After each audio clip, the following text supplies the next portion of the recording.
All right, welcome to Oceans Unlimited. This is going to be part 2 of a 2-part series, importing data into Google Earth. This is going to be visual light list data that we've gathered from the U.S. Coast Guard, and we're now going to use in Google Earth to visualize it.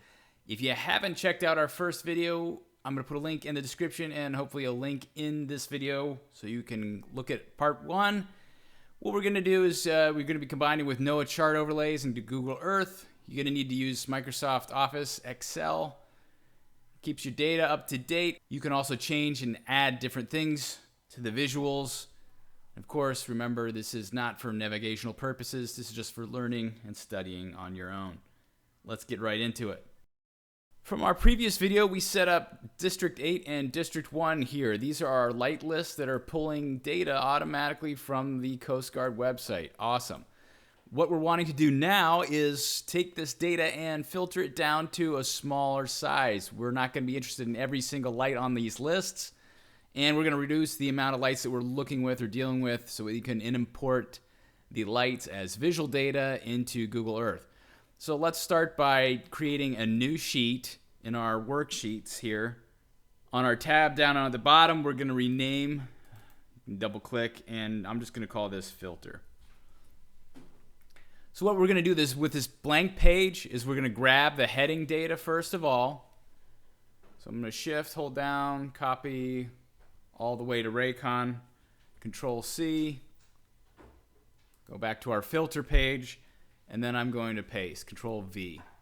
And then I just want the values. We don't need any formatting. This is going to be very basic plain text because this is going to eventually become a CSV, comma, separated value sheet.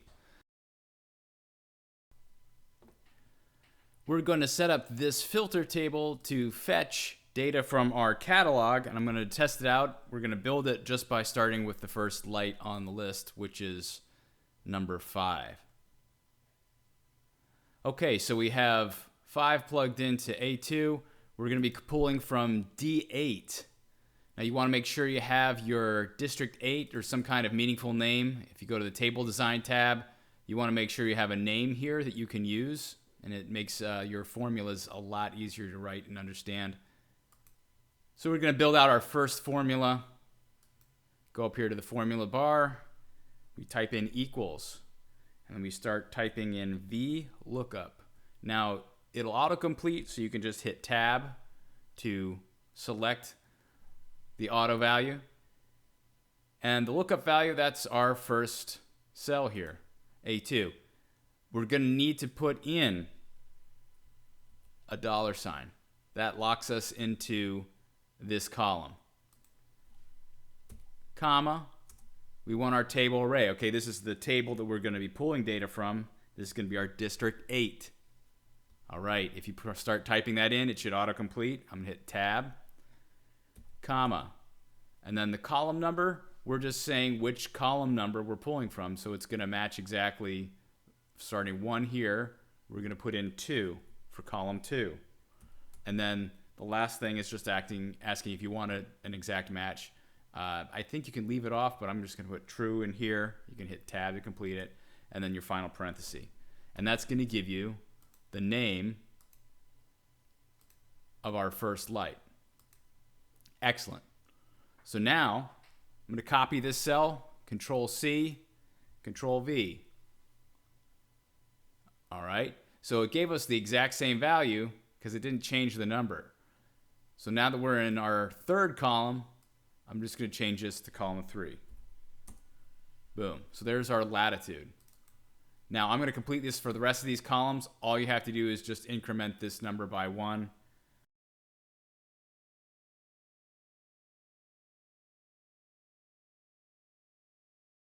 Great, so now that we have our formulas filled out, we can then change this number to any number on this D8 list and test to make sure it all works. Let's pick one to test from. Let's test it with number 95. Okay, so go back to our filter, and if we just type in our cell, 95, hit enter, looks good, right? There's our name. We got our position information.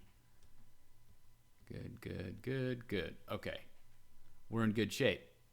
We're going to pull up our web browser now and switch to the Navigation Center webpage from the Coast Guard. We're going to go back to our District 8 area map here. Click that. That's going to bring up the PDF form of a light list. Now, the nice thing about the PDF form is that, like a lot of PDFs, you can hit Control F and you can search for things.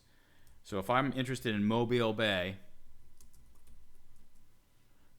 I can plug that in, and that's going to find where Mobile Bay is, and it gives us the chart numbers. That's going to be very handy if we're working with Google Earth, because we can correspond that to the chart overlay that we're interested in learning about and adding visual light data to. Let's do Mobile Bay here, and we're going to pick out a few numbers of lights that seem like they might be important or significant. So we got 180, copy that, go back to our filter page, Mobile Point Light.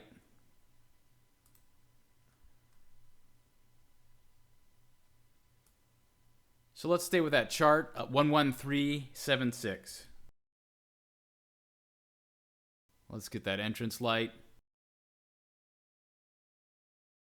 Let's get the mobile bar here. I'm just going to hold down my mouse button and drag.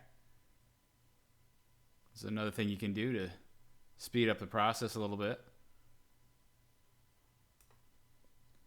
Hit Control C. Now when you're switching back and pasting into your spreadsheet, you're going to want to hit the paste, but then you can see everything goes horizontally. What you want to do is paste special. There's going to be a little arrow underneath the paste button up here on the home tab. Paste special, and then you want Unicode text. You click that, and that verticalizes all your numbers. Good.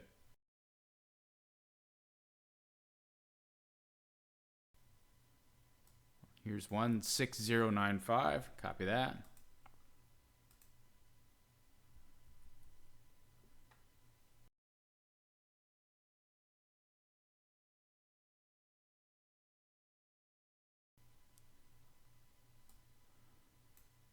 We'll grab these three here, outlining a rec.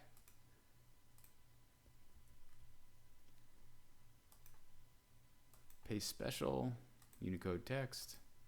There we go. Let's go with what we have right here so far. Once we have our list sorted, the lights that we're interested in, you're going to go to each one of our formulas, and what you're going to do is on the lower right-hand corner of each box, you can just double-click, and that's going to fill down the values for each one of these columns. Come up here to File. We're going to go to Save As. And up here in the top boxes, you're going to want to say whatever you want to call the data. We'll call it Mobile Bay. I think that's going to change the name of our tab on the sheet itself, but that's all right. And by default, it's going to say Excel Workbook. You want to change this file type to CSV. Hit Save. It's going to give you a couple dialogues. You don't really have to pay attention to that. Yeah, so it did update our name to Mobile Bay. That's fine, and that's going to be the file that we're going to be working with inside of Google Earth. Let's switch over to Google Earth now and get our data loaded in. I have a chart overlay for this chart that we're working with, 11376. If you want to find out how to do this, I'll include a link to this, our video on chart overlays. So here's Mobile Bay entrance. I'm going to fade this out a little bit so we can see more of the beautiful landscape. All right. We're going to go up to File here and Import.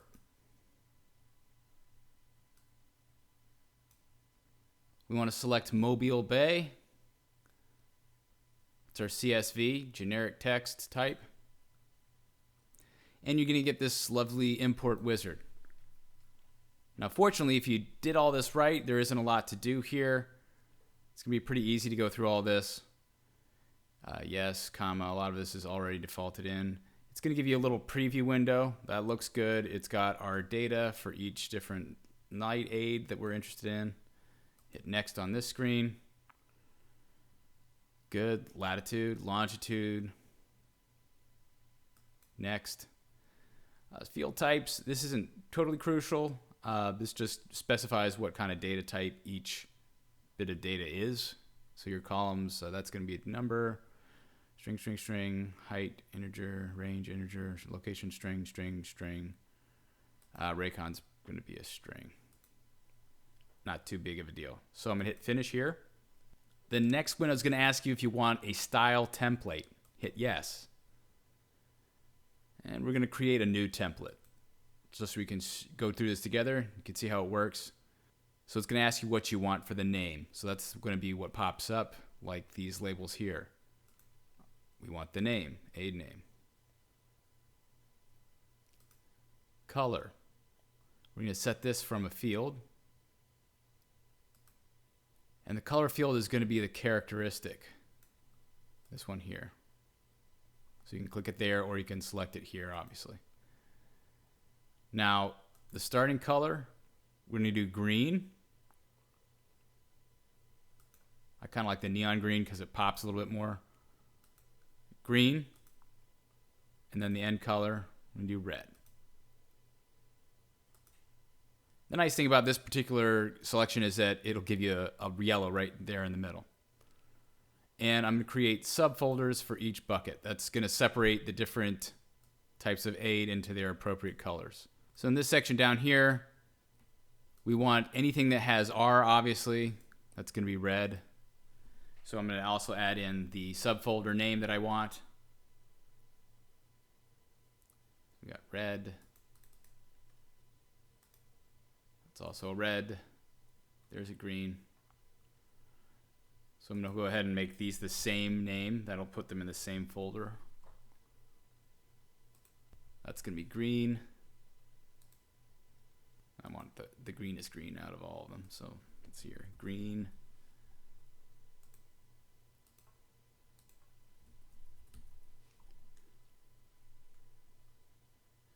So yellow, that's going to be yellow, of course. Yeah, it looks pretty good. And then the white, we're kind of out of luck with, but we can easily change it once we have it all set up. I'll show you how to do that. It's going to be very quick. We're going to make this white. We're just going to pick a color that's orange so we know that that's what we want to change. Going red again. We got another green and another white. Looks like we also have an unlit aid, probably one of the buoys. That's fine too. We're going to go up to the icon tab now. You just want to use the same icon for all the features. Whatever you pick doesn't really matter too much. If you have a preference, that's fine. Normally I just do a little circle here.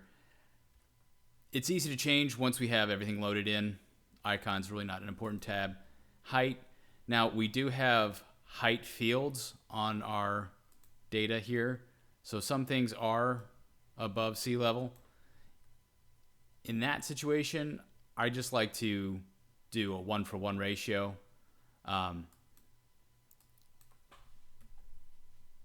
There we go. We have height from 0 to 125. It's going to be subtle. It's not going to really pop because the scale is so vast, but you can always change that if you feel like it. You can play with these numbers. Again, you can reload the set over and over again, and you can change the template, the style template. All right, let's hit OK. It's going to ask us to save the template. We're going to save it as Mobile Bay.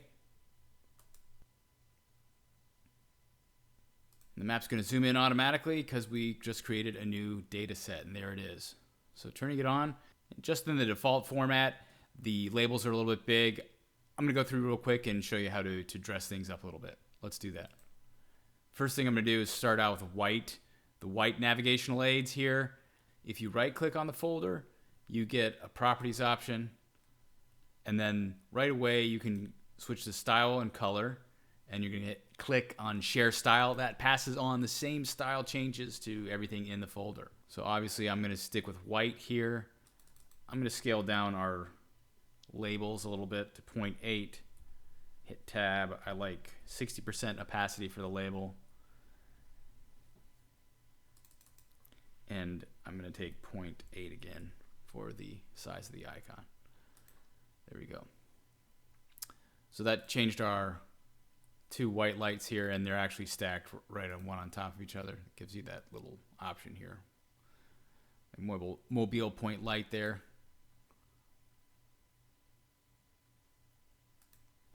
So that's for our white lights. And I'm going to do something similar for each of these other ones.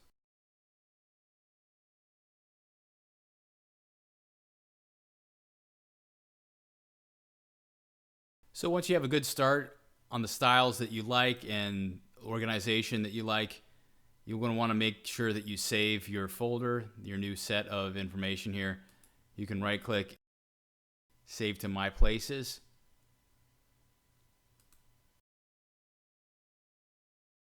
It's going to retain these lights the next time you load Google Earth, so you can get back to where you were working on before. You can also save these individually as sets, save place as, and that'll give you an opportunity to save it as a separate file if you want to have certain lights that you work with, certain sets that you manipulate. Another thing you can do is create a new subfolder. If you go up to the parent folder, Mobile Bay, you can add a folder. I'm going to call this red light. And then I'm going to actually check my individual light here. I'm going to take my light and I move it to red light as distinct from the buoys. So if you want to get really fancy, you can go to the icon here and you can actually add custom icons. It's something that I've done, of course, because I have a lot of free time on my hands. And then we can modify this folder to reflect that it's just red buoys.